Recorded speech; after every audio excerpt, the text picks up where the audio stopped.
안녕하세요. 오늘은 몇 가지 기사를 보면서 제가 무엇이 가짜 뉴스인지 좀 말씀드리겠습니다. 우선 정두원, 이명박계 전 새누리당 의원이었죠. 이 사람이 뭐라고 지금 주장하냐면요. 유시민의 정계 복귀서를 슬쩍 흘렸어요. 그랬더니 중앙일보가 그것을 기사화했더라고요. 그런데 뭐라고 정두원이 말했냐면요. 오세훈이나 유승민이 한국당에 들어온다고 그래도 달라질 것은 없다. 그렇지만 유시민은 방송하면서 이미지도 높이고 인지도도 높였기 때문에 과거의 그 싸가지라는 그 인지도가 지금은 호감도 더 있어지고 작가라는 타이틀 때문에 지적 이미지를 더 가지게 됐다. 이렇게 말을 했어요. 그렇지만 실질적으로 지금 문제가 된 이재명을 비토하는 이런 각종 기사화가 결국은 더민주당의 지지율을 낮추게 되는데 젊은 층들이 많이 빠지고 있어요.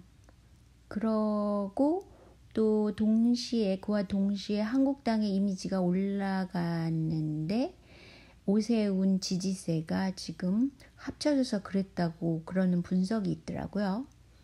그러니까 오세훈이라는 사람이 다른 사람들에 비해서는 젊잖아요.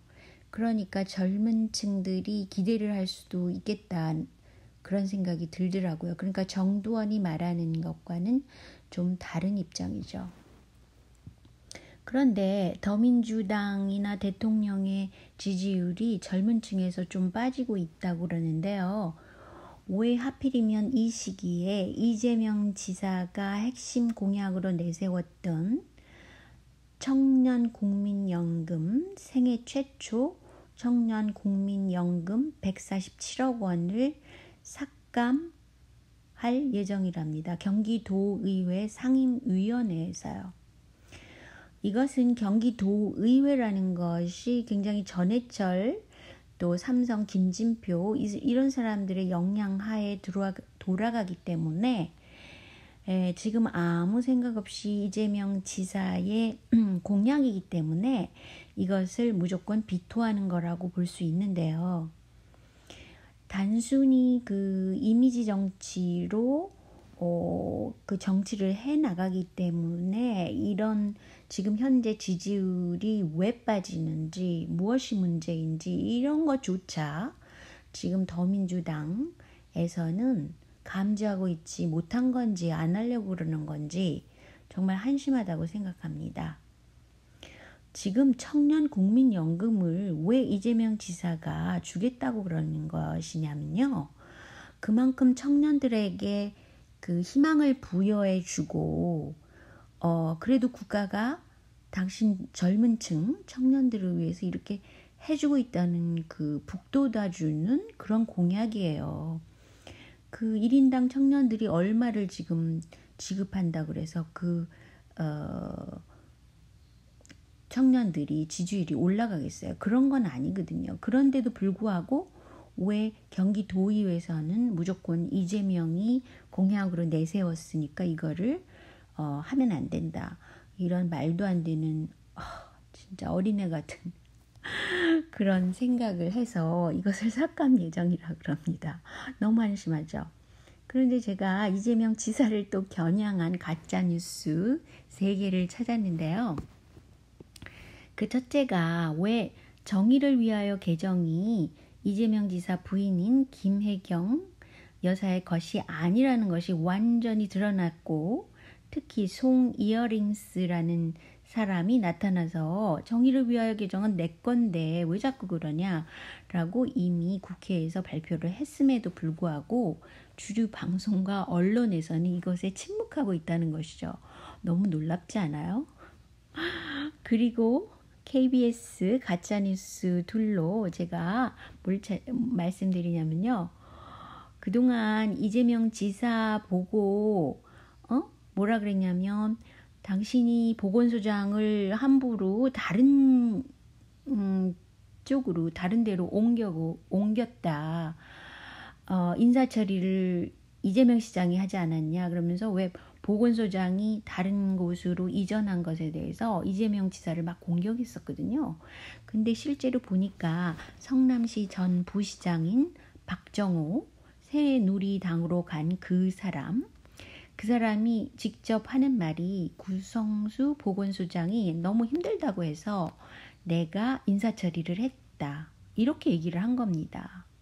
그렇다면 여지껏 이재명 시장을 공격하기 위해서, 이재명 지사를 공격하기 위해서 함부로 그 보건소장 직위를 옮긴 것이 이재명 지사였다라고 쓴 모든 그 신문들은 사과 발표를 해야 되는 거 아니에요? 사과문 발표를 늦게라도 하시기 바랍니다. 그리고요, 가짜 뉴스 같은 것도 하나 경향신문에서 문준용에 대한 기사를 쓰면서요, 뭐라 그랬냐면 이재명 지사의 발언으로 촉발된 취업 특혜 의혹 이렇게 얘기를 했어요. 그렇지만 실제로 이재명 지사가 먼저 발언한 것이 아니고 이정열 그 변호사가 새로 된 그 사람이 촉발한 그 발언 아닙니까? 왜 이재명 지사가 먼저 발언됐다고 이렇게 기사를 쓸 수가 있어요? 경향신문 참 이상해요. 왜냐하면 그 해경궁 사건이라는 것을 전적으로 경향신문이 밀어줬잖아요. 광고도 왜 이정열이 경향신문에게 줬을까요? 왜 성남일보와 경향신문에게 줬을까요? 분명한 거 아니겠어요? 왜 경향신문이 또 이재명 지사의 발언을 물고 늘어졌을까요? 실제로는 이정열이 발언한 것입니다. 그렇죠? 그리고 제가 우연한 기회에 어떤 분의 글을 읽으면서 찾아낸 것인데요. 그 IBM이 IT 집적 회로 메모리라는 것, 그 집적 회로를 개발하느라고 돈을 엄청 들였습니다. 그럼에도 독한 화학 제품을 사용해야 생산이 가능한 메모리 생산을 한국 이건희에게 준 것은 한국이 중진국이었고, 그렇죠. 그리고 그 환경 침해에 대한 고소 고발 이런 것을 할 그 시민 의식이 약하다고 여겼기 때문이라는 것이에요. 또 굉장히 설득력이 있다고 생각합니다. 그 대신에 미국은 설계에 대한 또 기술 로열티만 갖고 있는 거죠. 그러니까 생산은 뭐 아시아에 있는 중진국에 한국에 던져주고 그래서 백혈병 문제로 고통을 받으시는 그런 분들이 점차 늘어나고 이분들이 고발을 하셨죠. 그렇지만 주류 뉴스에는 이런 것을 굉장히 집중해서 그 원인 같은 것을 다루지 않고 있어요. 그것도 정말 이상한 일이죠. 자, 오늘은 여기까지만 할게요. 안녕히 계세요.